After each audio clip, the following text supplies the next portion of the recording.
네, 안녕하십니까 시청자 여러분. 저 김종철입니다. 네, 어, 저 진짜 경제 매주 화요일 날 하는 거 있지 않습니까? 인터뷰 시간. 오늘은 좀 시간이 좀 앞당겨졌어요. 오전으로 앞당겨져 가지고 특별한 손님을 모시기 위해서 시간이 좀 조정이 됐습니다. 그래도 저희 많은 또 저희 시청자 여러분이 좀 들어와 주셔서 보고 계신데요. 오늘은 아시다시피 12월 12일입니다. 무슨 달인지는 아시죠? 대부분 아시는 분들은 아실 텐데 요즘에 세간에 화제가 되고 있는 그 서울의 봄이라고 영화 아시죠? 많이들 보셨는데 거의 이제 700만 거의 이제 돼가고 있죠. 뭐 1000만을 바라보고 있다고 하는데 그 군사 반란, 군사 쿠데타 우리 헌정사를 파괴한 그런 날이죠. 그 일부 정치 군인들의 적나라한 모습들을 그린 영화인데 요즘에 젊은 세대들이 그렇게 영화를 또 많이 보고 있다고 합니다. 젊은 세대들이 이 영화를 보고 다시 또 우리 현대사 최근 현대사를 또 다시 한번 보겠다 뭐 그런 분들도 많고 여하튼 서울에 보면 혹시 안 보신 분 계시면 한번 보십시오. 한번 정말 적극 추천드리고 오늘 저희 인터뷰 시간에 그래서 그 서울의 봄에 빗대어서 여의도의 봄을 여의도 봄을 외치고 계시고 여의도 봄을 또 기다리고 계시고 많은 분들이 그렇게 계시죠. 여의도 금융시장, 주식시장 올해 한 해 정말 그 진짜 업앤다운 정말 많은 그 굴곡의 시간을 보냈는데요. 올해 또 그 정리하는 차원이기도 하고 또 최근 지금 많은 관심을 갖고 있는 그 공매도 제도 개혁 관련해 가지고 이분의 목소리를 꼭 또 듣고 싶어서 모시게 됐습니다. 여의도의 봄을 외치고 계시고 있는 박순혁 작가님 모셨습니다. 안녕하십니까? 네, 안녕하십니까. 예, 반갑습니다. 반갑습니다. 네. 서울의 봄 보셨어요? 앞부분 보다가 저기 사정이 생겨갖고 끝까지 못 봤는데요. 네. 조만간에 다 볼 생각입니다. 그렇습니까? 그 2시간 반 짜리더라고요. 예. 굉장히 또 참 저도 초등학교 때 뭐 그때는 저 몰라가지고 뭐 좀 여러 가지 뭐 그냥 생각들이 지나가고 대학 다닐 때 이제 그런 내용들이 있는데 참 그렇습니다. 오늘 저희 박수영 작가님 모시고 예. 그 여의도의 봄을 또 오늘 저기 약간 좀 오해가 있으실 것 같아갖고 미리 네. 좀 말씀드리면 이제 그 선대인 소장님이 이제 선대인 경제연구소에 이제 그 네. 출연한다. 많이들 좀 이제 와서 봐라. 이제 네. 말씀해 주셔갖고 아마 많이들 오셨을 텐데 오늘은 공매도나 2차 전지 관련된 얘기를 하려고 온 게 아니고 네. 오늘은 정치 전문가로 왔습니다. 그렇습니다. 예. 오늘 이렇게 공매도와 관련된 정치 얘기는 경제 네. 공매도 얘기는 없습니다. 공매도 얘기는 없고요. 2차 전지 얘기도 없으니까 이제 나는 정치는 모르겠고 뭐 네. 주식만 관심 있다고 하시는 분들은 네. 저 백으로 다시 빠져나가시기 바랍니다. 지난번에 저희 박수익 작가님 오셔가지고 정치 얘기를 한번 쭉 주신 다음에 되게 또 많은 분들이 엄청나게 또 호응을 하셨어요, 사실. 사실은 제가 훨씬 정치 전문가고요. 이제 경제는 제가 정치에 비해서는 이제 그 하이 섹터고 그 경제 중에서도 이제 2차 전지는 그 밑에서 또 하이 섹터예요. 되게 네. 작은 부분이고요. 네. 사실은 저는 이제 민주주의 정치에 대한 이제 연구를 이제 한 30년 동안 해왔던 이제 그런 사람으로서 오늘 이제 그 주로 민주주의에 관련된 얘기를 네, 이제 좀 좋습니다. 많이 말씀드리려고 사실 온 거고요. 네. 옛날에 그 노무현 대통령 시절에 이제 서프라이즈라는 이제 정치 사이트가 있었습니다. 맞아요. 예. 그 정치 사이트에서 제가 이제 12억의 기적이라는 이제 필명으로 활동했었던 이제 대농객이고요. 아마 여기 오마이 뉴스 TV 네. 워낙 옛날 얘기긴 한데 네. 아마 기억하시는 분들도 있을 것 같습니다. 예. 저는 서프라이즈 그 알고 있습니다. 예. 네, 정치 사이트 알고 있었고 그때 한참 정말 많은 논객들이 사실 여러 물론 뭐 일부에서는 보수 쪽에서는 노빠 그렇죠. 이렇게 얘기를 하고 막 그랬습니다만 그럼에도 불구하고 그 서프라이즈 사이트 안에서 나오는 여러 정치, 경제, 사회 여러 가지 관련된 많은 글들이 되게 많은 독자 시민들에게 호응을 크게 많이 받았거든요. 예. 전 거기에 또 우리 작가님의 숨은 또 그 그럼요. 또 그때 제가 이제 그 명문장으로 훌륭한 글들을 많이 썼고요. 그 요번에 이제 용산 집회할 때 이제 그 명연설문이 나온 게 이제 그게 그냥 나온 게 아니고 그런 이제 20년 넘은 그 내공이 쌓여서 사실 나온 거고요. 예. 마침 그 말 나온 김에 이제 그 용산 집회 관련해서 지금 이제 보도한 데가 단 한 군도 때도 없는데 네. 우리 이제 그 김종철 기자님이 또 보도해 주셔가지고 아이고, 이제 네. 이 자리를 비워서 대단히 감사하다는 말씀드리고 별 말씀으로 해야 되는 거죠. 예, 그 지금 이제 그 좋은 기사는 이제 그 기사에 대해서 후원할 수 있는 제도가 있잖아요. 네, 저희 있습니다. 예, 지금 아마 155만 원까지 좋은 기사 원고료 저희 기사에 예. 좀 많은 독자분들이 제 기사에 막 그 좋은 기사 원고료 후원을 많이 주셔가지고 예. 너무 감사드립니다. 예, 155만 원까지 가 있는데 문제는 이제 그게 김종철 기자님이 이제 한테는 안 간다는 오마이뉴스에서 중간에 다 먹는다는 이제 저희 회사 전세 회사 직원이니까요. 예. 저희 회사에 들어오는 것이 꼭 저희한테 예. 또 저희 직원들 저희한테 또 가는 거니까요. 네. 그 이제 보시면 이제 상근 기자가 있고 이제 개건 기자가 있거든요. 네, 시민 기자, 예, 시민 예. 기자들이 있습니다. 그러니까 오마이뉴스가 사실은 이제 그 노무현 대통령님하고 이제 같이 좀 성장한 이제 그런 이제 채널이고요. 그러니까 네. 처음에 이제 노무현 대통령이 당선됐을 당시에 이제 이 정치 지형, 그러니까 언론 지형 자체가 너무 이제 보수 쪽으로 그 편향돼 있어갖고, 그렇습니다. 뭐 그때만 해도 이제 조선일보, 동아일보, 중앙일보 이렇게 이제 네. 다 신문으로 이제 정보를 얻던 시절이어갖고, 네. 지금 같은 뭐 유튜브도 없고 팟캐스트도 없고 네. 뭐 그런 시절이어서 맞습니다. 이제 노무현 대통령께서 시민들이 좀 이렇게 좀 언론을 해서 이제 좀 공정하게 보도하는 그런 게 있었으면 좋겠다. 마침 그때 인터넷이라는 혁명이 불었고 그 인터넷을 맞습니다. 기반으로 해서 이제 생긴 언론사가 시민들의 언론사가 바로 이제 오마이뉴스. 그렇습니다. 예. 저희가 맨 처음 노무현 대통령 첫 인터뷰를 저희가 했습니다. 예. 그게 이제 노무현 대통령님께서 이제 오마이뉴스 같은 이런 시민 언론을 키워야 되겠다는 이제 좀 그런 생각이 있으셔갖고 이제 당선돼서 첫 인터뷰를 이제 사실 오마이뉴스하고 하게 된 거고요. 그렇죠. 지금 그 오마이뉴스 쪽에 이제 많은 그 개건 기자분들이 계신데 이제 그런 분들 같은 경우는 이 기사에 대한 후원금이 실제로 이제 그분 통장을 꽂히기 때문에 그렇습니다. 개건 기사분들 기사 쓴 거 중에서 이게 이제 우리 사회를 위해서 정말 이제 훌륭한 기사다라고 생각하시면 그런 거는 좀 적극적으로 좀 후원을 하시는 게 우리 대한민국을 이제 발전시키는데도 이제 큰 보탬이 될 거다는 그런 말씀드리겠습니다. 아유, 감사합니다. 예. 블루엔씨님이 또 저희 후원도 또 방금 또 해주셨습니다. 아이고, 너무 감사드립니다. 네. 자, 오늘 준비를 많이 해오셨습니다. 저희 작가님이 한번 저희 슬라이드 한번 보시면서 작가님 오늘 하신 말씀 한번 들어보도록 하겠는데요. 어떻게 좀 슬라이드 한번 띄워주시겠습니까? 네. 예. 챕터 1 민주당을 개혁의 따님들이 접수하는 것이 민주주의다. 네. 오늘 이 얘기를 사실 드리러 온 겁니다. 예. 그러니까 뭐 공매도 얘기하려고 온 거 아니고요. 그다음에 2차적인 주식 주가에 대해서 얘기하려고 온 게 아니고 민주주의의 기본 원리에 대한 좀 말씀을 드리려고 지금 이제 뭐 이낙연 전 총리나 그다음에 이제 뭐 원칙과 상식 그다음에 뭐 각종 이제 언론사들 이제 뭐 종편들 같은 쪽에서 지금 이제 민주주의라는 그 원리를 지금 왜곡된 얘기를 지금 계속하고 있는데 그렇지 않다.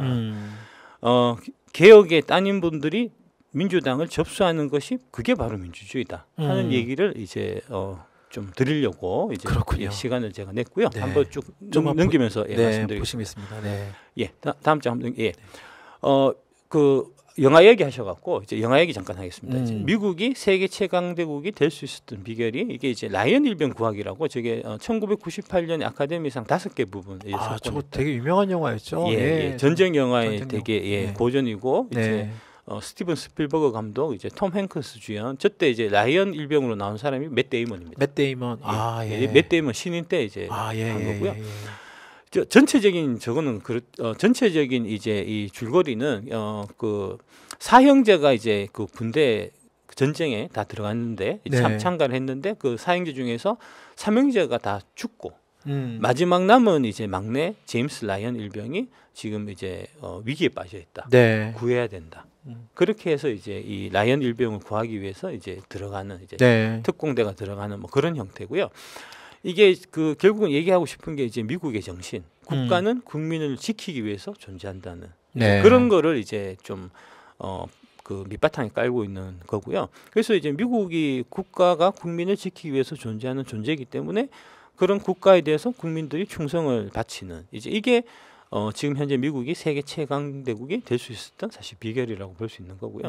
그에 비해서 우리나라는 뭐 지난 뭐 여러 군데에서 이제 뭐 국민들이 죽든 말든 뭐 대통령이 뭐 이제 뭐 조문도 안 간다든지 있을 수 없는 일입니다 사실. 그렇습니다.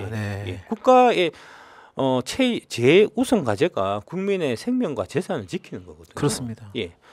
다음 장 한번 보시면 프랑스 나폴레옹이라고 이번에 또 새로 이제 개봉한 영화가 있습니다. 이제 요게 그 지금 이제 개봉하고 있는데 그 호아킨 피닉스가 이제 주연하고 예. 리들리 스콧이라고 저 유명한 감독 에리어 만들었던 그 감독입니다. 그 감독이 이제 지금 한 이제 뭐 그 영국 쪽에서는 이제 역사 왜곡 프랑스 쪽에서는 역사 왜곡하고 있다 뭐 이런 얘기도 하고 있긴 한데 프랑스 예. 영국 사람이 만든 거니까. 예. 근데 이제 뭐 그게 중요한 게 아니고 이걸 제가 말씀드리고 싶은 거는 이제 나폴레옹이 프랑스가 이제 유럽 전역을 다 점령을 한 거잖아요. 네, 그렇습니다. 그런데 사실 그 구도를 보면 프랑스가 절대 이길 수 없는 전쟁이었어요. 왜냐하면 프랑스 하나하고 그다음에 그때 당시에 프로이센이라든지 오스트리아, 영국, 스페인 같은 유럽 전역하고 싸운 거거든요. 그러니까 일대 다수의 전쟁이었는데 그런데 그럼에도 불구하고 프랑스 군대가 이제 그 걔들을 다 이기고 유럽 전역을 석권할 수 있었던 이유가 뭐냐하면은 저게 이제 프랑스 대혁명이 일어나고 그 시민들이 자유민이 된 거잖아요. 그렇습니다. 근데 그에 비해서 이제 프랑스에 쳐들어오는 이제 이 군대들은 그 군대의 병사들은 이제 농노였단 말입니다. 그러니까 걔들은 돈 받고 이제 맞벌이 하려고 전쟁을 한 거고 프랑스 혁명 군대는 이제 이 전쟁에서 지면은 내가 자유인의 지위를 잃어버리고 다시 노예의 삶을 살게 되는 거니까 내 자유를 지키기 위해서 목숨 걸고 싸웠기 때문에 그래서 나폴레옹 군대가 유럽 전역에서 이길 수가 있었던 거거든요. 그러니까 결국은 이제 자유가 그만큼 자유와 평등이라는 이제 이런 부분들이 정말 중요한 거고 그래서 그런 거를 지키는 게 사실은 민주주의 국가의 이제 제일 과제다. 이제 그런 얘기고요. 그렇습니다. 다음 장 보시면 그래서 제가 대한민국 정부에 이렇게 질문을 던진 겁니다. 공매도 특권 카르텔 해체 윤 정권 명운 거래에서 이제 김종철 기자님이 쓰신 기사고 저게 이제 한 가지 좀 오해가 있으신 것 같은데 저 2,000명 참가하셨다고 하셨던데 한 3만 명 왔습니다. 3만 명이었습니까? 저 앞에가 저기 왜 그러냐면 저기 이제 처음에 저 집회를 계획할 때 이제 인원이 그렇게 많이 몰릴 거라고 생각 못 해갖고 장소를 많이 못 받았어요. 그래서 이제 저기 말고 저 길 건너편에도 왕창 있었고요. 되게 이제 그 주위에 사람들이 이제 많이 흩어져 있었기 때문에 실제로 저기도 보면은 되게 많은 걸로 보이지만 저거에 뭐 5배, 6배 이상 되는 인원들이 이제 그 주위에 다 있었던 이제 그런 거고요. 제가 주최 쪽 주산 딱 썼어야 되는데 3만 명. 알겠습니다. 원래 이제 주최 측은 10배 부풀리고 맞습니다. 경찰들은 10배 축소하고 10배 축소하고 원래 그런 거니까요. 경찰 주산과 국제주산입니다. 자, 알아서 잘 새겨 들으시기 바랍니다. 다음 보시면 여기에서 제가 이제 주로 한 얘기가 그겁니다. 이제 국민의 생명과도 같은 재산이 공매도 특권 카르텔 세력에 의해서 지금 약탈당하고 있는데 그렇습니다. 지금 뒷짐지고 있는 국가는 존재할 이유 자체가 없는 겁니다. 이게 지금 더 문제가 애초에 그 윤석열 대통령이 이제 내가 국민의 재산을 지켜주겠다. 그래서 공매도 제도를 개선하겠다. 말을 안 했으면 차라리 나은데 말을 했으면 지켜야 될 거 아닙니까? 아니 님이 말만 해놓고 이제 지금 한 달이 지났는데 계속 저렇게 모른 척하고 있으면 이거는 뭐 우리 보고 엿먹으라는 거지. 아니 국민들을 얼마나 우습게 알길래 이따구로 일을 하고 있습니까? 이제 뭐 그런 얘기고요. 이게 중요한 얘기는 아니니까요. 다음 보십시오. 지금 이낙연 전 총리가 지금 민주주의를 크게 오해하고 있는 겁니다. 지금 최근에 나와서 한 얘기가 이제 이재명 민주당 대표와 강성 지지층을 겨냥해서 제1야당 민주당은 오래 지켜온 가치와 품격을 잃었다라고 비판하면서 당장 할 일은 여기 쭉 얘기가 이제 거기서 리더십, 강성 지지자들 뭐 이런 거를 지금 계속 문제를 삼고 있는. 그러니까 소위 얘기하는 이제 민주당이 개딸당이 됐다는 이제 이런 부분에 대한 사실 비판을 하는 거잖아요. 그래서 안팎을 향한 적대와 증오의 폭력적 운동이 난무하고 당내 민주주의가 거의 질식하고 있다. 뭐 이런 식으로 얘기하면서 당장 할 일은 위성정당 포기를 전제로 준연동형 비례대표제를 유지하는 것이다. 병립형은 정치 양극화에 폐해를 극심하게 만들 것 이렇게 이제 얘기했는데 결국은 저 얘기하는 것 자체가 아니 당신이 자신 있으면 당 안에 들어와서 당원들을 설득해서 그 개딸이라고 하는 민주당원들을 그 네. 개혁의 따님들을 당신이 말로써 설득해서 당신 편으로 만들면 될 거 아닙니까? 네. 도대체 민주주의란 뭡니까? 민주주의에 대해서 제가 한번 말씀드리겠습니다. 이거는 이제 그 김구 선생님의 나의 소원에 나오는 내용입니다. 네. 예, 그 백범일지 보면 이제 백범일지 앞에 그 나의 소원이 이제 들어가 있거든요. 이거는 진짜 우리 전 국민들이 이 나의 소원은 딸딸딸 외워갖고 이거를 이제 우리 그 민주주의 그 이제 사회에 하나의 모범이자 표준으로 삼아야 된다고 생각할 만큼 정말 저기는 명문입니다. 좋은 내용들이 많은데 거기서 이제 김구 선생께서 민주주의에 대해서 어떻게 생각하고 계시냐? 이 미국을 되게 높게 평가하고 계세요. 네. 이게 사실은 이제 이 역사를 잘 모르시는 분들은 되게 이제 이해를 잘 못하실 텐데 저 1900 그러니까 45년 우리가 광복할 당시에 네. 그때 지식인들이 다 같이 이렇게 이제 뭐랄까 이상향으로 생각했던 쫓았던 곳은 미국이 아니고 사실은 소련이었습니다. 그래서 이제 독립운동하는 사람들이 대개 보면 사회주의나 공산주의자들이 많은 게 다 그 이유고요.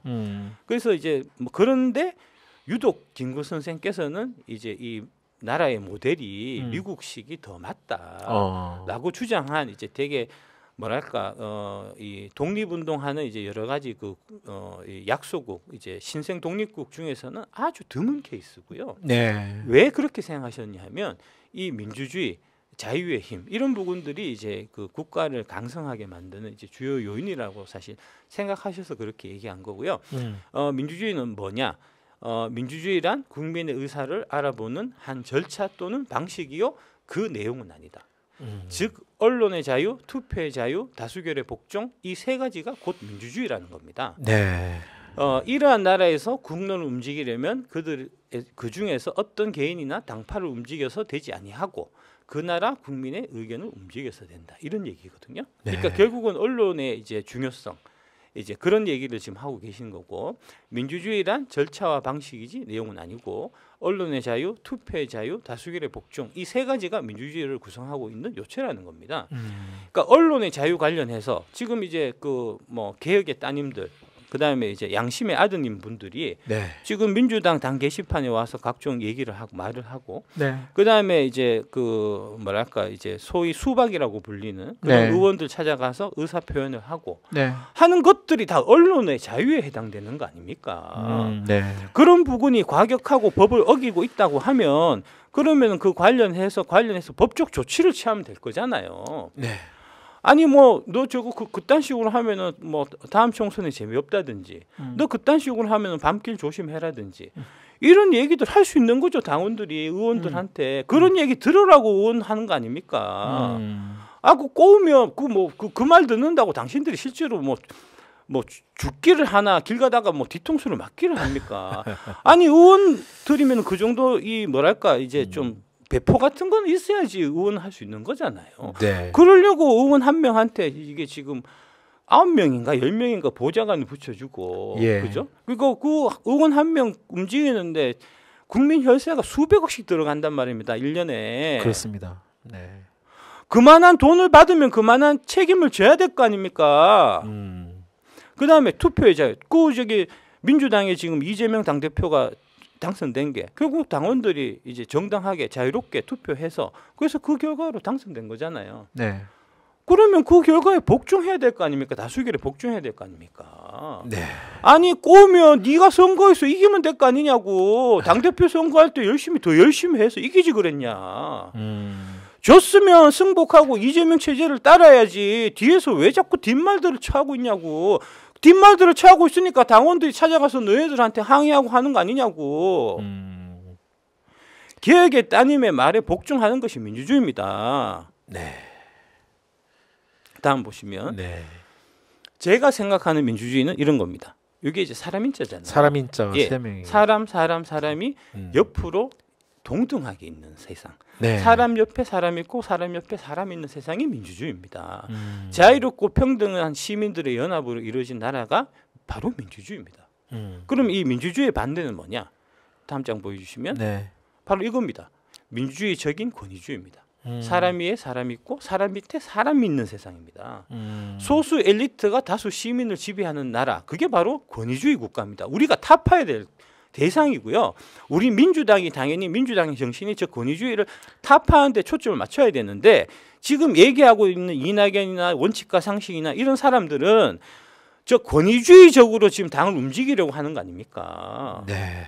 아니 기본적으로 당에 관련해서 이제 그 투표를 하고 누구를 선출하고 할 때 당원 한 사람 한 사람의 표가 다 동일해야 되는 거는 그건 민주주의의 기본 원칙이자 상식이잖아요. 네. 그래서 이번에 이제 한 번에 가기는 좀 어려우니까 이제 그 단계적으로 예, 단계적으로 해서 대의원표 그 3배로 올리고 대의원표를 줄인다는 건 당연한 거죠. 그게 맞는 거죠. 그게 원칙과 상식인 거죠. 네. 아니 대의원들이 대의원 한 명이 지금 한 100명 60명. 예, 60명의 그 권한을 표를 갖고 있다는 게 말이 됩니까, 그게? 네. 그렇게 대의원들이 60명의 표를 갖고 있다는 게 결국은 그 대의원들을 의원들이 조종하니까 의원들이 자기들이 카르텔 이제 의원들은 소수 엘리트로 이 당을 지배해야 된다는 당원들은 들어와서 당비 내고 들어오지만 당신들은 여기서 그냥 시다발이나 하고 그냥 들러리나 설 일이지 당의 일에 니네들이 간섭하지 마라. 당은 우리 의원들끼리 짬짬이해서 알아서 잘 헤쳐먹겠다. 그런 얘기 아닙니까? 그게 무슨 민주주의고 그게 무슨 민주당입니까? 민주당의 정신입니까? 네. 도대체 무엇이 원칙과 상식입니까? 국민이 나라의 주인이고 당원이 당의 주인인 것이 민주주의의 원칙이고 당원과 지지자의 가장 많은 지지를 받고 있는 당대표를 중심으로 뭉치는 것이 민주주의의 상식입니다. 네. 야당 지도자의 사법 리스크 운운하는 따위는 그러면은 검찰한테 야당 대표 너네들이 낙점해달라는 얘기입니까? 그다음에 이 집단에 대한 혐오 표현은 이거 법제화해갖고 금지해야 됩니다. 예. 이 위에 있는 얘기가 증오 발언 또는 혐오 표현 이게 헤이트 스피치라는 거잖아요. 아 그렇습니다. 네, 예. 이거는 지금 이제 각종 국제 인권 단체에서 이거 이제 금해야 된다. 법제화해서 못하게 해야 된다. 이게 이제 주로 인종이나 성별을 주로 많이 얘기하는데 인종 성별에 사실 국한될 건 아니고 네. 사상이나 종교에 관련된 것도 마찬가지로 다 혐오 표현입니다. 실제로 다 그렇게 돼 있고요. 그렇습니다. 이 혐오 표현은 자신의 혐오하는 대상에 대한 이제 공격적인 적으로 좀 작네요. 예, 세계적으로 이제 인권 보호를 위해서 증오 발언을 금지하는 추세를 네. 선진국들이 사실 다 하고 있는 거고요. 그렇습니다. 이게 이제 민주당 쪽에서 그 얘기했었던 이제 차별금지법의 이제 그 핵심 골자 이제 그런 이제 법 정신이고요. 마찬가지로 우리 헌법재판소에서도 이제 이 표현의 자유와 혐오 표현에 관련해 된 문제에 있어 갖고 이런 이제 혐오 표현은 개인이나 어떤 집단에 대한 이제 혐오 적대감을 담고 있고 이는 상대방 개인이나 소수자의 인간의 존엄성을 이제 해치 침해하고 특정 집단의 가치를 부정하는 거기 때문에 이에 대한 표현의 자유는 이제 인정될 수 없다는 게 헌법재판소의 이제 일관된 이 판례거든요. 네. 무슨 얘기냐? 지금 얘기하고 있는 노빠, 문빠, 개딸, 태극기 부대, 그 다음에 한남, 된장녀, 메갈리안, 일배충. 그다음에 이제 2차전 쪽에 오면은 배터리 교주, 2차전이 광신도 이런 표현들은 다 금지돼야 됩니다. 법제화해서 금지돼야 되고 법제화되지 않더라도 언론에서 이런 거를 당연히 알아서 안 써야 되는 겁니다. 그렇습니다. 이런 얘기들이 생각이 다른 집단에 대한 증오와 혐오를 조장하고 그래서 이제 이렇게 넷대를 붙여버리면 낙인 찍기잖아요. 낙인을 찍어 놓으면 저 인간들은 우리하고 상종할 가치가 없는 저렴한 인간들이다 하는 이제 아까 말씀드린 사람과 사람이 이제 서로 자유롭고 평등하게 이제 동등한 존재로 존재하는 게 아니고 사람과 사람이 상하 관계에 있어서 저 최하층에 있는 인간들이 노빠, 문빠, 개딸, 태극기부대, 한남 대장녀, 메갈리안, 일배충, 배터리 교주, 2차지 광신도니까 말할 가치가 없다 이런 식으로 몰아붙이는 거거든요. 네. 이거는 민주주의 발전을 위해서 우리가 극복해야 될 과제고요. 당연히 지식인들이 이에 대해서 생각을 두고 개딸이라는 표현 이런 거 함부로 쓰면 안 됩니다. 맞습니다. 당연히 개혁의 따님이고 양심의 아드님이라고 얘기해야죠.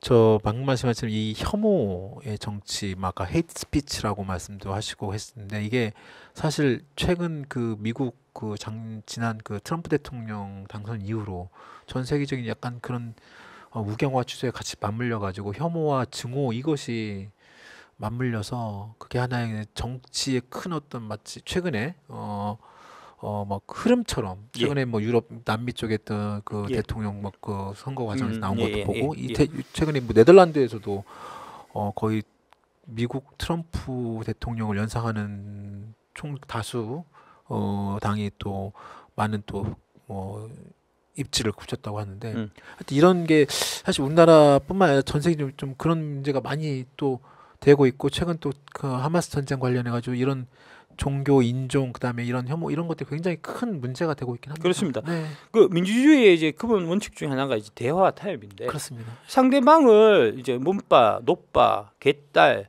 태극기 부대, 뭐 2차 전지 광신도 이렇게 이제 규정짓는 지으면 네, 그 사람들하고 대화하고 타협하지 않겠다는 얘기 아닙니까? 그렇습니다. 네, 대화 타협의 대상으로 동료 시민으로 인정하지 않겠다는 거잖아요. 네, 민주주의의 적폐입니다. 민주주의의 적과 같은 행동을 하는 겁니다.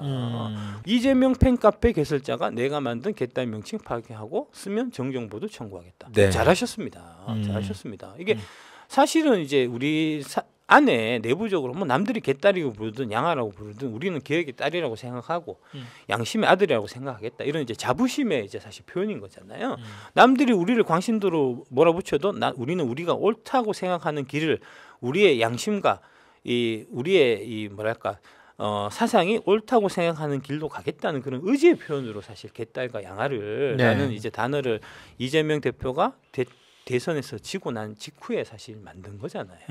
그렇습니다. 근데 그거를 말을 쓸 때 그런 의미로 좋은 의미로 개딸, 양아라고 쓰면 괜찮은데 그거를 마치 이제 개딸의 그 느낌, 그 모욕적인 느낌, 모욕적인 표현을 쓰는 거는 안 된다고요. 그거는 헤이트 스피치라고요. 그렇습니다. 네. 당연히 개혁의 따님이라고 불러야 되고 양심의 아드님이라고 불러야 된다고요. 그래야지 그 상대방에 대한 존중이고 배려 아닙니까? 기본적으로. 그렇습니다. 그래서 이 부분은 중요한 거니까 네. 이게 민주당에서 이거 공식화해서 네. 실제로 이제 각종 언론이나 이제 종편에서 개딸 이런 형태를 되게 이제 모욕적이나 멸시적인 걸로 쓰면 반드시 항의하고 정정보도 청구하고 당에서 나서야 됩니다. 이거는. 그렇습니다. 예. 네. 다음 예. 보시죠. 노빠, 문빠, 개딸, 광신도 쓰는 이유가 이게 이제 대한민국 국민은 모두 말로써 동료 시민을 설득할 수 있는 자유가 있는 겁니다. 자유와 권리가 있는 거고요. 마찬가지로 모든 대한민국 국민은 모두 그런 말에 의해서 나를 설득을 할 때 내가 설득당할 자유와 권리도 있고 설득당하지 않을 자유와 권리도 있는 겁니다. 네. 그러니까 사실은 개딸이라고 하지만 민주당 당원이에요. 네. 민주당 당원을 당신들이 설득을 못하니까 그 설득을 못하면서도 내 권력을 어떻게든 유지하고 싶으니까 개딸이라고 지금 낙인 찍어갖고 저 애들은 솎아내야 된다는 식으로. 네. 개딸들은 다 이제 당에서 솎아내고 그 권력은 우리 의원들끼리 짬짬해서 나눠 가져야 된다는 지금 이런 지금 그 속셈을 드러내는 거잖아요. 동료 시민을 저열하고 무식하다는 식으로 취급하는 이런 행위야말로 민주주의의 공적입니다. 네. 절대 있어서는 안 될 일이고요. 정치가 제가 법위에 존재한다는 네. 말씀 많이 드렸는데 이거 좀 의미를 다시 한번 좀 말씀드리겠습니다. 이게 이제 중앙일보에서 이제 김대중 육성회고록이라고 인지되는 거 있어요. 네. 그 21화에서 제가 따온 내용입니다. 예. 김태정의 1000억 비자금술 수사 유보 대선 때 나를 살렸다. 이게 무슨 얘기냐면 네. 이게 이제 이 대선이 이제 IMF 직후에 사실 한 겁니다. 그렇습니다. 예, 그래서 이제 사상 처음으로 정권이 평화적인 정권 교체가 일어나는 시점이었는데 네. 그 서울의 봄에 의해서 권력을 잡았던 그 신군부들이 네. 이제 노태우, 전두환, 노태우 그다음에 김영삼을 이어서 다시 한 번 더 자기들이 어떻게든 잡고 싶어서 자기들이 권력을 내놓게 되면은 그 이후에 이제 그 동안에 저질렀던 자신의 범죄, 부패 네. 이런 거에 대한 이제 뭐 보복 같은 것들이 이제 단죄 같은 것들이 이제 올 것이 두려워 갖고 각종 진짜 말도 안 되는 여러 가지 어떻게든 이제 대선에서 이기려는 이제 작당을 했는데 네. 뭐 그 중에 하나가 여러분들 기억하실지 모르겠지만 이제 북풍이나 총풍 사건 같은 총풍 사건 네. 있었어요. 예. 그래서 이제 선거를 며칠 앞두고 이제 북한에 돈 주고 총 좀 쐈던 그렇습니다. 그런 애들이니까 뭔들 안 하겠습니까? 네. 그래서 그때 이제 생각해낸 게 뭐냐면은 김대중 대통령이 비자금 1000억을 받았다. 하는 말을 이해창 그때 이제 그 대표가 이제 말을 하고 네. 이거를 검찰이 수사해라 하는 얘기를 이제 선거 판세가 다 기울어져 있는 그 선거 막바지의 얘기가 된 거예요. 네. 그래서 그때 김태정 이제 그때 당시 검찰총장이 되게 이제 고민을 많이 했었다는 거고요.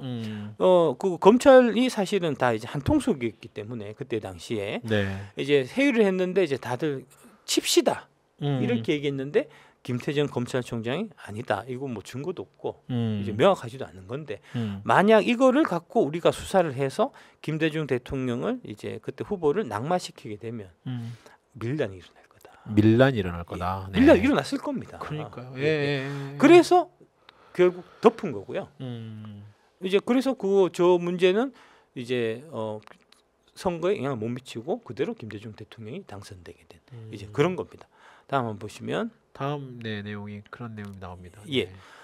요 얘기가 이제 그렇게 쭉 나옵니다. 예. 이 사건을 수사할 경우에 대선을 불과 2개월 앞둔 시점에서 극심한 국론 분열, 경기 회생의 어려움과 국가 전체의 대혼란이 분명하다고 보이고 대통령 선거일 전에 완결하기도 불가능하다. 해서 김태중 검찰총장이 다시 당시에 큰 결단을 내서 수사 안 하기로 한 거고요.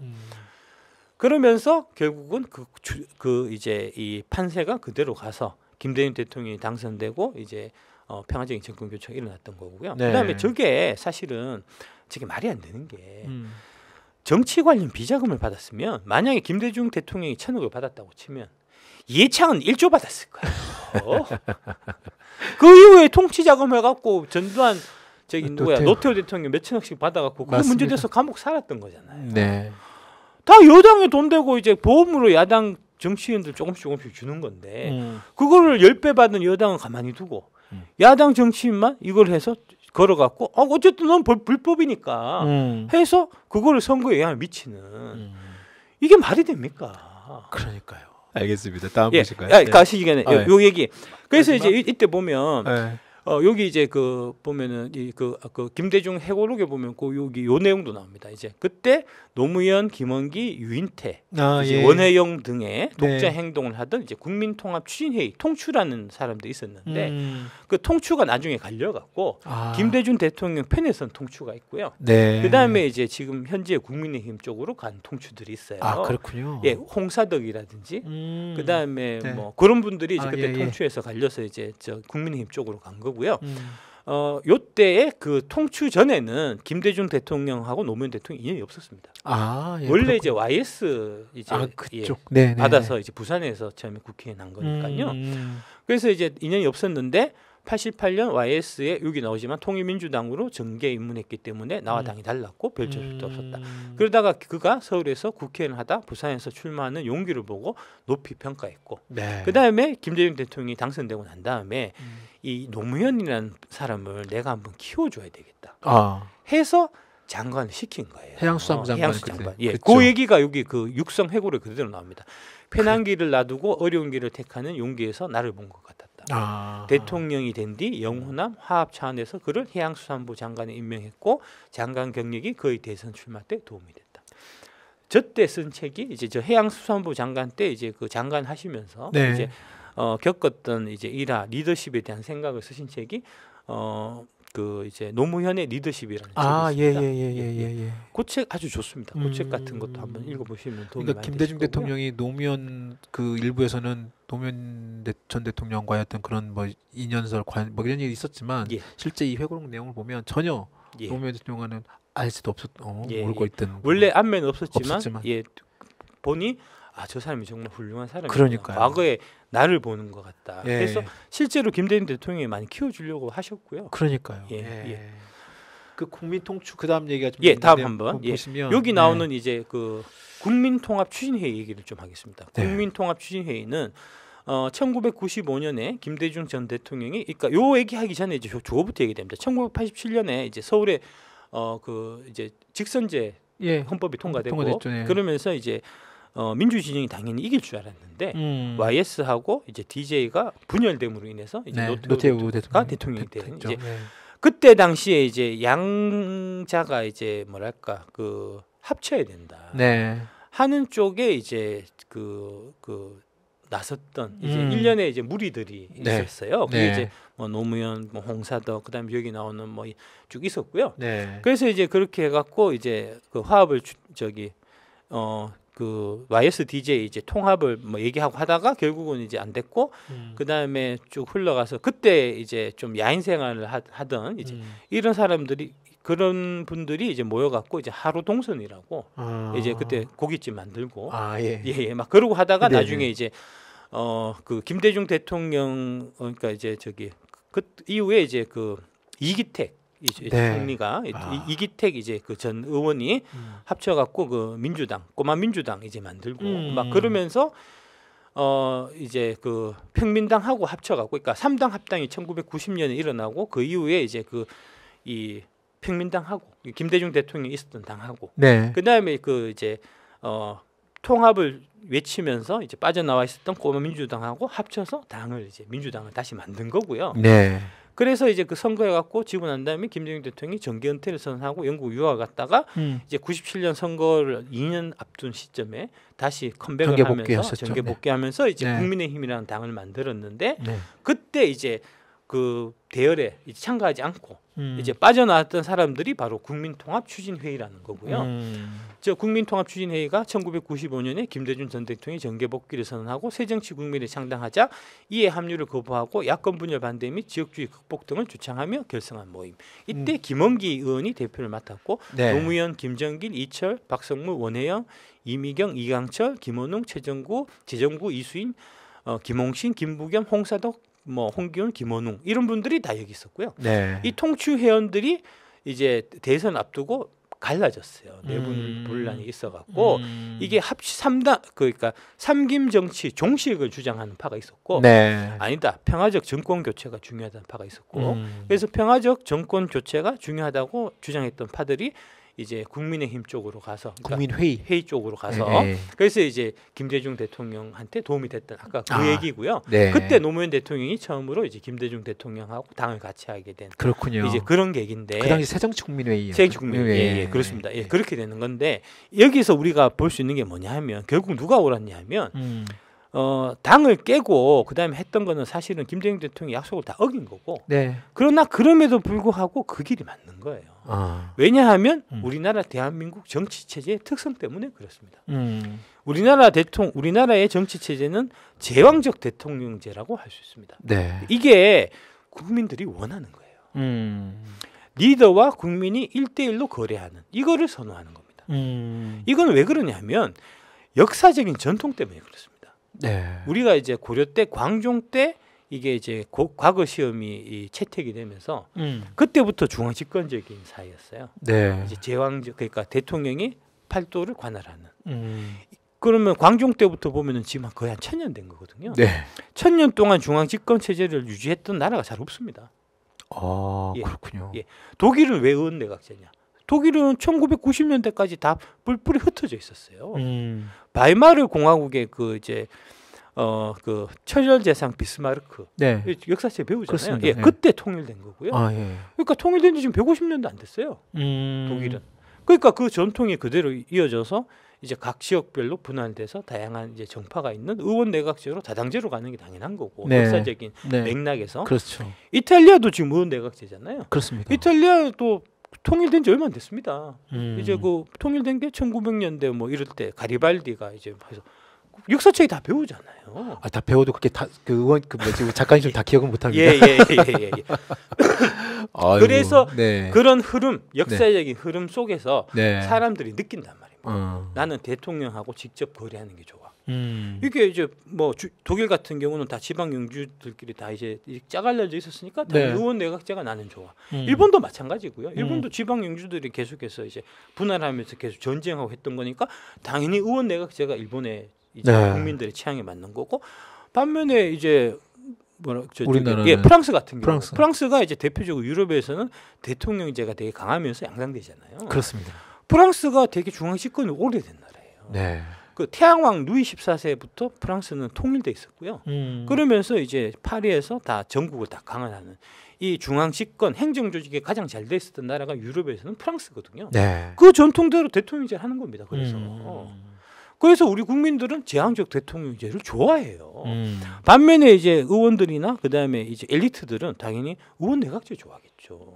그래서 틈만 나면은 걔들이 의원 내각제로 개헌하려고 하는데 계속 의원 내각제 갖고 국민투표 붙여보면 계속 지는 거 아닙니까? 네. 그래서 추진이 안 되는 거고요.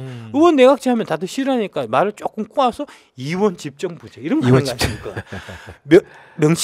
명칭은 여러 가지만 지지지만 결국은 엘리트들끼리 자기들이 해먹겠다. 우리나라 정치사를 쭉 보면 왕권이 강했을 때는 나라가 융성했고 네. 반면에 신권이 강했을 때는 나라가 개판이었잖아요. 그러니까 세종대왕이나 정조나 이렇게 이제 왕권이 강할 때는 백성들이 살기 좋았고 반면에 이제 세도 정치할 때나 세도 정치 그다음에 이제 노론소론 해갖고 이제 당파 싸움하고 할 때 그럴 때는 다 나라가 개판이었고 백성들이 공공했던 거 아닙니까? 네.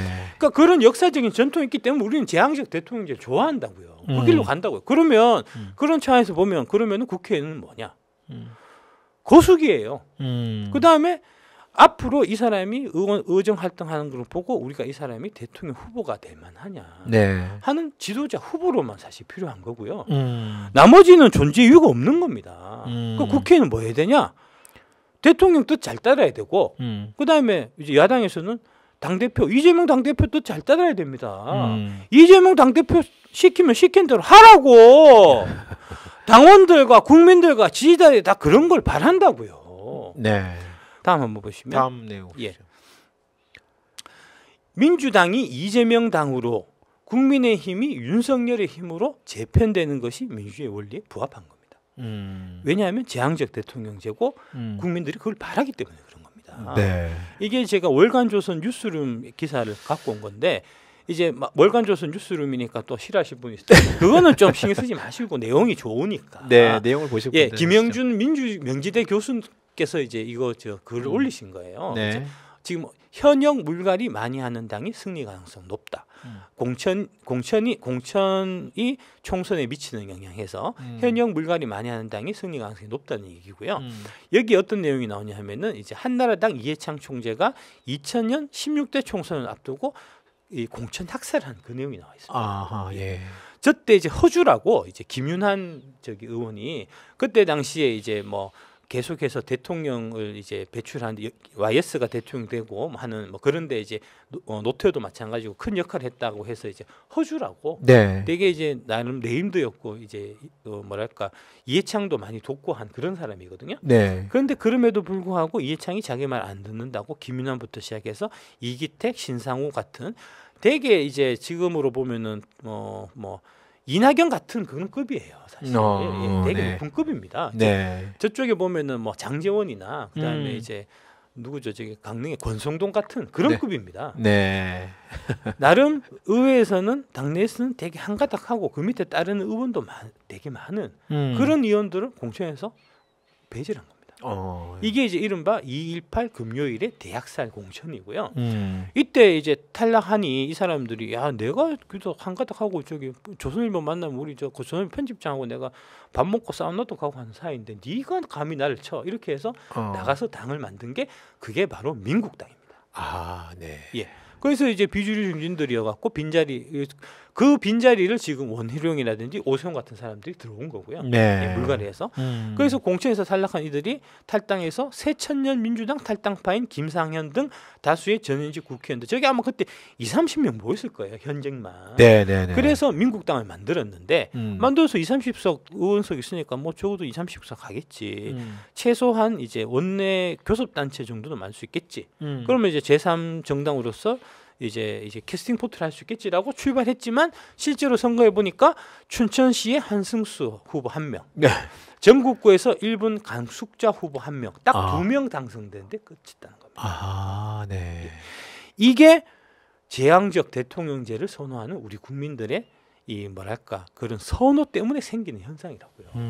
그러니까 당 대표 말 잘 들어야 된다고. 줄을 당 대표 앞에 서야 되고, 그 다음에 지금 현역 그 윤석열 대통령 앞에 서야 된다고. 1997년 정권 교체 이후에 치러진 첫 총선에서 한나라당이 저렇게 이제 당의 중진들을 다 쳐냈는데 네. 오히려 133석을 얻어갖고 제1당이 됐다는 거죠. 네. 그래서 여소야대 만들었고 김대중 대통령 새정치국민회의가 제2당 115석에 그쳤고 그러면서 저 난국을 돌파하기 위한 새로운 인물이 필요했는데 그때 등장한 분이 바로 노무현 대통령이었던 겁니다. 예. 지금 이낙연하고 이준석이가 신당 지금 만든다고 하는데 네. 만들어라.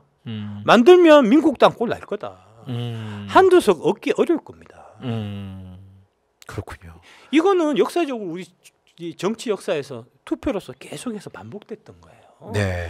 기본적으로 이 제왕적 대통령의 권한이 강한 국가에서는 당은 제1당, 제2당밖에 없습니다. 제3당은 존재 이유가 없는 거예요. 다음 한번 보시면 다음 내용 보실까요? 네. 사상과 표현의 자유는 민주주의의 근본 가치다. 해서 이제 아까 그 얘기하는 그거에 네. 대해서 이게 뭐 수정 헌법 제1조입니다. 이제 의회는 국교를 정하거나 자유로운 종교 활동을 금지하거나 발언의 자유를 저해하거나 출판의 자유, 평화로운 집회를 할 권리, 그리고 정부에 탄원할 수 있는 권리를 제한하는 어떠한 법률도 만들 수 없다. 저게 미국 수정헌법 1조입니다. 1조 말하는 거 아니에요? 예. 왜 저게 1조겠습니까? 네. 저게 제일 중요해서 1조예요. 그렇습니다. 네. 예. 그 누구도 자유롭고 평등한 동료 시민의 어떠한 발언을 제한하거나 금지할 수 없는 겁니다. 그런데 지금 어떤 얘기냐면 유튜브 출연 금지시켜라. 당원이 의사표현하는 거 제한해라. 품격 운운하고 있잖아요. 정말 중요한 내용들이 나오고 있는데요. 이게 이제 다 밑밥을 제가 깔았고요. 이제 최종 결론은 이겁니다. 네.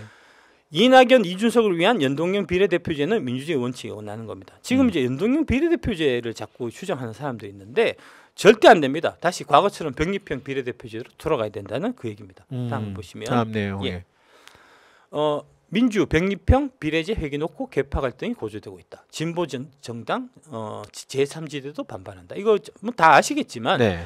이제 간단히 좀 설명드리면 이제 연동형 비례제는 지역구 당선 의석 그러니까 네. 이제 뭐 만약 예를 들어 40%를 얻었다. 40%를 지역구에서 얻었다. 그러면은 이제 하나도 전국구는 안 주고 네. 이제 가는 이제 그런 그렇습니다. 형태거든요. 네. 그렇게 되면은 결국은 이제 민주당하고 이제 국민의힘은 지역구에서 충분히 다 먹기 때문에 48석은 민주당, 국민의힘을 제외한 제3당부터 나눠가지는 꼴이 되는 거고 그러면은 그 틈을 지금 이제 이낙연, 이준석 연대가 당을 만들어 갖고 그 48석을 다 한번 노려보자. 이제 이런 얘기인 거거든요. 결국은 그래서 비명계가 어차피 여기서는 이제 그 총수 그러니까 이제 공천을 두고 이제 정상적으로 경쟁을 하면은 저기 이재명 대표 쪽에 서 있는 이제 후보들 하고 이길 자신이 없으니까 네. 나가서 이제 저 병립형 비례대표라는 제도를 활용해서 의원 생활을 한번 이어가 보자. 지금 이런 속셈을 사실 얘기하고 있는 거거든요. 네. 남존을 시키는 뭐 있습니까? 말 같지도 않은 소리죠. 다음 한번 보시면 네, 다음. 우리의 대통령제 하에서 총선은 이런 선택입니다. 국민 다수의 지지를 확보한 대통령에게 계속해서 힘을 실어주느냐, 일 못하는 대통령을 견제하는 반대편 지도자에게 힘을 실어주느냐. 네. 양당 간의 결정이에요. 제3은 없습니다. 그런 거 아닙니까? 어차피 힘은 대통령이 다 갖고 있는데 뭐 대통령이 더 열심히 한번 해봐라 소신 있게 하고 힘을 실어주든지 니 자꾸 맡기니까 안 되겠다. 좀 그만하고 좀 식물 대통령 되고 좀 찌그러져 있어라. 네. 하는 양당 간에 사실 결정하는 거거든요. 네.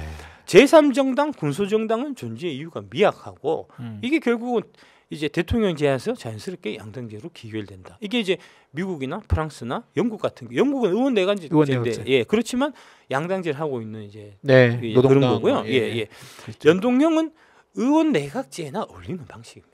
그 연동형 비례대표제에서 그럼 그 비례대표가 사실은 그 비례대표 후보를 국민들이 선출하면 그러면은 그것도 말이 될 텐데 국민들이 선출하나요? 아니잖아요. 민주당 의원들, 뭐 국민의힘 의원들 지금 이제 한가닥 하는 뭐 예를 들어서 장제원이라든지 권성동이라든지 지금 민주당에는 뭐 김종민이라든지 뭐 이런 원로 의원들이 자기들하고 평소에 친하게 지내고 자기 편 들어줬던 학자나 교수나 언론인이나 지식인이나 뭐 이런 그런 애들 그 비례 잔자리 주려고 만드는 그런 제도잖아요. 네, 그렇습니다. 친한 명망가에게 배지 선물 주려고 하는 거 아닙니까? 이게 무슨 민주주의입니까? 이거는 안 맞는 겁니다. 지금 우리 현 체제에서 안 맞는 거라고요.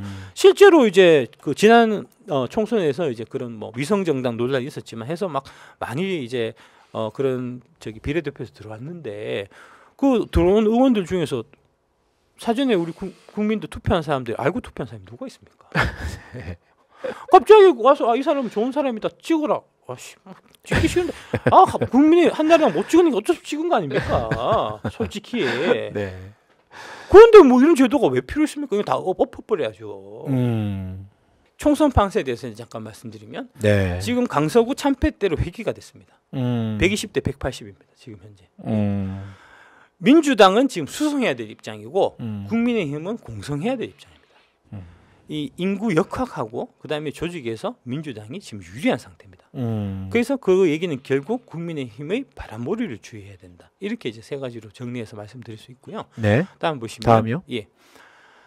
강서구 참패 당시로 회귀한 국민의힘. 최근에 조선일보, 동아일보 이런 쪽에서 위기감을 조성하는 기사들이 계속해서 나오고 있어요. 그렇습니다. 네. 보수 언론에서 지금 지금 저게 있죠. 조선일보에서 났다는 게 되게 중요한 겁니다. 네, 6석. 왜 조선일보에서 저 기사를 썼을까를 자꾸 생각해봐야 돼요. 그렇습니다. 네. 그 의도가 뭘까 하는 부분을 여러분들이 우리 민주당이 선거에서 이기기 위해서는 이제 많이 고민을 하셔야 되고 이제 지지자 여러분들이 이제 지금은 선거를 앞두고 있기 때문에 좀 전략적인 사고를 하셔야 될 필요가 있는데 저들의 의도는 뭔가 이런 부분도 좀 생각해 볼 필요가 있고요. 네.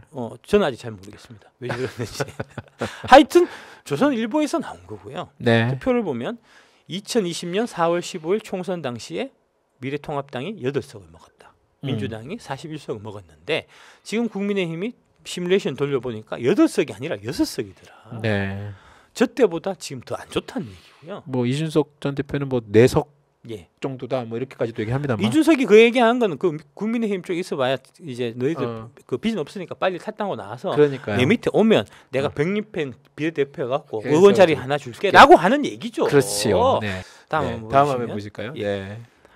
이게 이제 그 총선에 대한 기대 여론조사와 실제 총선 결과에서 2020년 1월 1일 첫 주에 한국갤럽 조사를 해보니까 네. 문재인 정부 지원이 49, 문재인 정부 견제가 37이었고 이게 그대로 총선 결과에서 180대 103석으로 나타났다는 거고요. 네. 지금 현재 그 똑같은 조사를 매트릭스를 통해서 해보면 윤석열 정부 지지가 37, 윤석열 정부 견제가 50을 넣는다는 겁니다. 네. 정반대잖아요. 그렇습니다. 그럼 어떻게 되냐? 103대 180석 되겠지. 그 얘기 지금 하고 있는 겁니다. 실제로 지금 요 아래는 이제 제가 한국갤럽 여론조사한 걸 갖고 온 겁니다. 네. 대통령 국정 지지도인데 30 나온 저 때가 강서구 보궐선거 참패한 바로 그 직후고요. 네. 그 다음에 지금 이게 36으로 올라간 때가 있잖아요. 네. 저 때가 언제냐면은 공매도 전면 금지한 그 주입니다. 맞아요. 네. 그리고 36 찍었다 그 다음에 보니까 말만 그렇고 지금 반쪽짜리고 흐지부지 하잖아요. 지금 한 달이 넘었는데 한 달, 예, 한 달 훨씬 넘었습니다. 네. 그러면서 그게 슬슬 흘러내리고 있습니다. 보시듯이 34, 33, 32, 32 이렇게 흘러내리고 있습니다. 다음 장 넘기시면 다음 장이요? 예. 네. 이 얘기는 뭐냐? 결국 공매도 문제가 총선의 핵심 키로 등장한다는 겁니다. 예. 지금 공매도 문제를 저렇게 얘기를 해놓고 안 하면 더 짜증 나거든요. 네. 준다 하고 안 주면 더 빡쳐요. 그렇습니다. 예. 해주겠다 하고 안 해주면 더 미친다고 사람이. 지금 그런 상황입니다. 사람들이 지금 개인 투자자들의 이 그 인내심이 지금 한계에 도달해서 네. 그래서 용산에 급조해서 만든 집회인데 3만 명이 왔다는 거 아닙니까? 그렇습니다. 제주도에서 비행기 타고 오고 뭐 부산에서 저 KTX 타고 오고 대구에서 저기 뭐야 고속도로 대절해서 오고 그랬다는 거 아닙니까? 그러니까 요 자유발언 그때 나오신 분들 들어보니까 그러셨더라고 정말 전국에서 다 오셨더라고. 예. 그래서 이제 내년 상반기까지 공매도 전면 금지 글로벌 IB 전수 조사하겠다. 이게 11월 6일에 또 발표해 놓고. 네. 공매도 금지 한 달 동안에 발표가 없어요 지금. 전수 조사 했는지도 모르겠고 해갖고 결과를 왜 붙들는지 모르겠고 지금 그런 상황입니다. 네. 저러면 이거 뭐 선거 해보나 마나예요. 200대 100대일 겁니다, 진짜. 다음 내용 보시죠. 네. 윤 정권이 MMLP 공매도 금지하지 않으면 이게 결국 답이 없는 거고요. 그 선거의 승패는 보통 조직, 구도, 바람 이 세 가지를 보통 얘기하거든요. 하나씩 보면 조직은 지금 민주당이 압도적인 우세입니다. 지금 이제 지난 총선도 그렇고 지방선거도 그렇고 민주당이 압승을 했었고 그다음에 이제 민주당 전 정부가 이제 좀 유지됐던 그런 면이 있어서 지금 현재 조직 보면 민주당이 국민의힘보다 오히려 우위했어요. 네. 옛날에 제가 이제 저 열린우리당에서 막 이렇게 하고 했을 때 하고는 진짜 180도 상전벽해한 겁니다. 사실 그때는 우리가 진짜 민주당이 한만 좋은 정책에 막 이제 저기 좋은 인물 하고 해서 초반에 막 이길 것처럼 해도 나중에 조직력 안 뒤진다고. 저쪽 애들 조중에 우리가 딸리니까. 근데 지금 그게 지금 역전돼 있는 상태거든요. 특히 수도권하고 충청은 더 그렇습니다. 네. 지금 수도권에 국민의힘 의원들 몇 명 있습니까? 충청도 마찬가지예요. 왜 지방선거는 각 지역별로 이게 되게 중요한데 네. 수도권도 그렇고 충청도 그렇고 쭉은 못 쓴다니까요. 기껏해야 지금 뭐 국민의힘이 좀 그나마 좀 힘 좀 써볼 수 있는 이제 지역에서 나름 이제 좀 지역 유지들 해서 명망가 이렇게 해갖고 있는 데는 강원도하고 경상도밖에 없어요, 사실. 네. 그런 맞습니다. 상황이고. 네. 그 다음에 두 번째 구도가 중요한데 구도는 지금 정권 심판이냐 이재명 감옥행이냐 뭐 이러는 거잖아요. 자꾸 저쪽에서 그러니까 이게 이제 공매도 갖고 이슈를 못 만들면 네. 그러면 이재명 당대표를 감옥에 넣는 이런 걸 갖고 사실 선거를 할 수밖에 없는데 네. 근데 그게 이제 지난 대선 할 때는 뭐 그런 거 갖고 해서 얘기해도 어느 정도 사람들이 얘기가 되지만 왜냐하면 지난 정부는 민주당 정부였으니까. 그렇습니다. 2년이 지났어요. 2년 지났는데 아직도 이재명 당대표 감옥 넣네 마네 이거 갖고 얘기하니 사람들이 짜증난다고 진짜. 네. 아니 그 당선돼갖고 조금만 조사하면 금방 넣는다며 6개월만 하면 저기 증거가 차고 넘친다며 왜 못 넣냐고. 그래서 결국은 사람들은 더 중요하게 보는 거는 윤석열 정부가 일을 잘하고 있느냐 못하고 있느냐. 내가 표를 줬는데 내 표 준 게 지금 아씨 짜증나네 진짜 괜히 찍었네 라고 생각이 드니 안 드냐 이게 지금 핵심이잖아요. 네. 당연히 이번 총선은 중간 평가 성격이지 왜 이재명 갖고 지금 물고 늘어지냐고. 지금 야당 한 지 지금 2년이 지났는데 사람들은 다 그렇게 생각합니다. 그렇습니다. 예. 만약 그래서 쟤들이 이제 만약에 이게 헛발질 해갖고 되게 이제 잘못 방향을 잡아갖고 결국 네. 검찰이라는 애들이 또 무식하고 단순하니까 네. 감옥만 일단 구속만 시키면 우리가 이길 수 있을 거야라고 생각해서 억지로 어거지로 만약 이재명 대표를 감옥에 넣는다. 그러면은 민주당 200석입니다. 연석 깨져요. 제가 그건 장담합니다. 네. 그거는 국민들이 제일 싫어하는 거예요. 내가 투표해갖고 내가 내 지도자를 뽑아야 되는데 중간에 검찰이 들어와서 걔들이 그 투표할 수 있는 권리 내가 지도자를 뽑을 수 있는 권리를 박탈한 거 아닙니까? 못 참아요 이거는. 옛날에 이제 97년에 그 밀란 일어날까봐 김대중 대통령을 이제 검찰이 조사를 안 했던 거하고 마찬가지라는 겁니다. 네. 현명하게 판단해야 됩니다. 검찰도. 지금 이거 자꾸 이재명 당대표 갖고 지금 선거까지 이거 갖고 어떻게든 반진의 뭐 계기를 만들기 미친 생각이에요 진짜. 남은 거는 그런 바람밖에 없잖아요. 바람. 예, 뭘로 바람을 부를 건가. 근데 지금 다들 느끼는 게 저거 저 인간 검찰만 해갖고 저거 좀 무능할 것 같은 느낌이 좀 들었는데 뽑아놓고 보니까 진짜 무능하네. 이런 거를 지금 다 느낀다는 거 아닙니까? 그렇습니다. 국민의힘은 더해. 그때 제가 말씀드렸듯이 지금 가장 큰 문제가 얘들이 지금 부산 그다음에 대구 TK 그러니까 TK하고 PK 위주로 80% 70% 80%거든요 지금 의원들이. 네. 서울 의원들 없어요. 네. 그러니까 온실 속에 하초같이 자란 애들이 경쟁력이 있겠냐고. 다음 보시면 그래서 결국 뒤집어 보면 윤 정부가 어떻게든 살아남기 위해서는 육참 골단의 심정으로 공매도 드라이브를 다시 걸 수도 있겠다 하는 생각을 민주당 지지자 여러분들이 사실 하셔야 된다는 겁니다. 저게 이제 저거 아닙니까? 그 카톡 문자 예, 카톡 문자 보내준 거 저거 다 일부러 보여주는 거잖아요. 네. 기자들 뭐라고 저렇게 기자들 찍는 거 다 알고. 알고 네. 예, 저렇게 해갖고 조성해서 11월 6일 날 저기 공매도 전면 금지하고 이제 지지율 좀 올랐는데 다 다시 까내려갔다는 거니까 지금 네. 이대로 가다가는 지금 사실 큰일 나게 생겼거든요. 저게 이제 육참 골단의 얘기가 뭐냐면 사실은 이제 이 특권 카르텔 공매도 특권 카르텔 세력이 민주당 쪽에만 정치 자금이나 각종 연루돼 있는 게 아니고 네. 국민의힘도 마찬가지입니다. 네. 특히 제가 이제 얘기 듣기로는 이제 이 그 뭐랄까 보수 쪽 언론의 그런 이제 대표나 이런 좀 높은 분들 네. 하고도 연결이 되게 이제 깊은 걸로 제가 얘기 들었어요. 네. 그런 쪽에서 지금 태클이 들어온 겁니다. 이제 윤석열 이나 그다음에 이제 이복현이나 네. 원장이나 이복현 원장 최근에 이제 루머가 여의도에서 엄청나게 돌고 있습니다. 되게 악성 루머가. 그 얘기 들어서 알고 계시잖아요. 뭐 다들 예. 알고 있잖아요. 네. 조금. 그러니까 그런 것들이 이제 조심해라. 네 자꾸 이렇게 이제 공매도를 전면 금지하는 쪽으로 가면은 이거 기사해갖고 너 조질 수 있다. 뭐 이런 거 협박하는 거잖아요, 사실. 네. 하지만 그럼에도 불구하고 그 어려운 길을 지금 이제 이 국민의힘이나 이제 그다음에 윤석열 정부가 해야 될지도 모르는 할 수밖에 없는 네. 그런 상황으로 사실 몰릴 수 있다는 거고요. 선거 판세를 봤을 때 바꾸기 위해서. 바꾸기 위해서. 지금은 아까 조선일보에서 계속 이제 얘기하고 그다음에 동아일보에 최근에 그 동아일보 이제 대기자께서 사설 쓰셨는데 네. 그 김건희는 저기 근신시켜야 된다고. 자기 서초동 집으로 가라. 예, 집으로 가서 근신시켜야 된다고. 근신하라고. 밖으로 나오지 마라. 네. 그런 얘기 할 정도로 실제로 위기긴 위기거든요. 그렇습니다. 예. 네. 마지막 이게 아마 마지막 짤일 것 같습니다. 총선 승리를 위해서 이제 개혁의 따님들께 드리는 조언입니다. 이제 선거의 승패는 중도층이 좌우한다. 네. 예.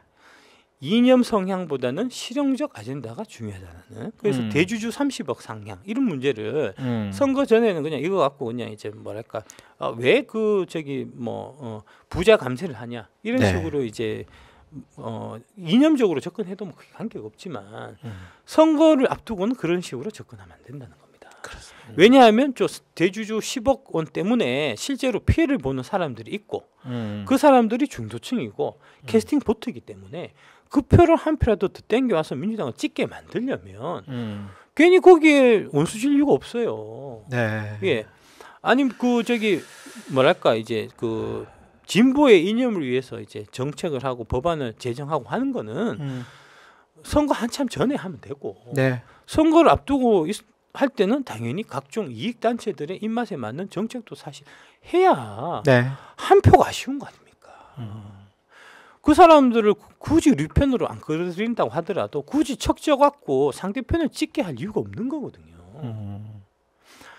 당과 이 대표를 아낀다면 그런 전략적인 사고를 하실 필요가 있고요. 그러니까 이제 여러분들이 이제 부자 감세는 나의 뭐랄까 정치적인 이런 뭐 취향이라든지 지향이라든지 그런 정치 철학과 맞지 않다고 하더라도 네. 선거를 앞두고는 굳이 그 얘기를 할 이유가 없는 겁니다.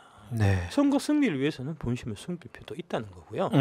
선거는 전쟁입니다. 옳고 그름이 중요한 게 아니고요. 이기는 게 우선입니다. 일단 이겨놓고 정의로운 편이 이겨야 그게 의미가 있는 거지. 정의롭고 지면 폼나게 지면 아무 의미 없는 거예요. 선거는. 네. 예. 그런 말씀을 꼭 드리고 싶고 다음 네. 넘겨주시면 오늘이 12월 12일입니다. 이제 79년에 이제 그 군사 쿠데타, 군사 반란이 있었던 바로 그 날이고요. 결국 그 이후에 시민들이 힘을 합쳐서 서울의 봄을 이제 이때 무산됐던 서울의 봄이 1987년 이후에 이제 민주항쟁을 통해서 이제 있었던 거하고 마찬가지로 여의도 봄이 지금 봄에 이제 불길이 지금 치솟고 있는데 우리 시민분들이 다 같이 힘을 합쳐갖고 여의도에 봄이 올 수 있게끔 다 같이 노력해 주시면 대단히 감사하겠다 하는 말씀을 마무리로 드리면서 이제 오늘 준비한 거는 다 여기서 마치도록 하겠습니다. 네. 오늘 하여튼 선거는 전쟁이다. 전략적 사고가 필요하다는 말씀으로 아마 이제 요약을 될 수가 있고 이 선거 아까 그러니까 이제 보면 저번에 제가 왔을 때도 저기 뭐야 이직이나 하고 말이야 반성해라 막 이런 얘기 하시던데 네. 그런 얘기 하셔도 돼요. 평소에는 총선을 앞두고는 그런 얘기 하시면 안 됩니다. 왜냐하면 이직을 포섭해서 일본을 찍게 만들어야 될 거 아닙니까? 민주당 찍게 만들어야 될 거 아닙니까? 네. 이게 사실은 이제 크게 생각하셔야 될 부분이 만약에 이번 선거에서 민주당이 이제 압승을 하든 아니면 과반을 넘어가게 되면 네. 그러면은 이재명 대표가 감옥 가는 일은 없을 거고요. 그 반대가 되면 이재명 대표가 감옥 가는 일이 생길지도 모릅니다. 네. 여러분들이 자꾸 착각하시는 게 이제 법관이 되게 공정하게 이제 법의 잣대에 따라서 법보전에 서 있는 대로 판결을 내린다고 생각하시는데 큰 오산입니다. 네. 예. 아까 말씀드렸잖아요. 정치가 법에 있다고. 법관들도 다 사람들입니다. 이해관계가 있고 이게 판세가 돌아가는 걸 보고 판단한단 말입니다. 네. 이게 이제 그 박근혜가 결국 이제 최종적으로 험지에서 이제 그거 탄핵이 이게 인용이 돼서 대통령이 이제 물러나게 됐는데 네. 촛불 집회로 우리가 힘을 안 보여주면 안 보여줬으면 헌재에서 그런 판결 안 나와요. 네. 마찬가지로 노무현 대통령이 탄핵되고 사실 헌재에서 뒤집어졌는데 네. 헌재에서 뒤집어진 거 그때 제가 제 아들 그때가 보자 5살 이제 그 만 3살 되는 아들을 손을 잡고 강화문에 나가서 네. 역사의 순간에 네가 같이 있어야 된다. 그래서 노무현 대통령 이제 저기 탄핵한 거에 대한 반대 집회에 제가 앞장섰기 때문에 네. 그 위세에 눌려 갖고 그 헌법재판소에서 탄핵을 기각해서 다시 대통령직이 되살아난 겁니다. 그랬었죠. 마찬가지입니다. 지금 마찬가지로 이제 이재명 대표가 국민들의 지지를 못 받고 이제 지지율이 떨어지고 뭐 이런 형태 선거에서 지고 이렇게 되면 걔들이 칼날을 드러낼 거고 만약에 이재명 대표가 계속해서 짱짱 인기 있고 다음 차기 대선 후보를 계속 유력하면 함부로 유죄 판결을 못 내려요. 그렇습니다. 원래 그런 겁니다. 자, 네. 그러니까 그 얘기 하나 좀. 그래서 이제 그 저기 뭐야 노무현 대통령 때 이제 그 저기 수도를 이전하는 네. 이제 충청으로 네, 행정수도 이전하는 네, 네. 그거 이제 헌재에서 위헌받았잖아요. 그렇습니다. 관습법이라는 거 갖고 왔다는 거 아닙니까? 그때 그걸 가져왔죠. 예, 네. 예. 아 그런 거예요. 법이 그게 말이 되냐고. 갑자기 경국대전 가지고 와고. 아 그런 거라고요 이게. 그 여러분들이 생각하시 법관들이 공정하고 이게 안 그래요. 검찰도 마찬가지고. 원래 그런 겁니다. 민주주의라는 게. 그렇습니다.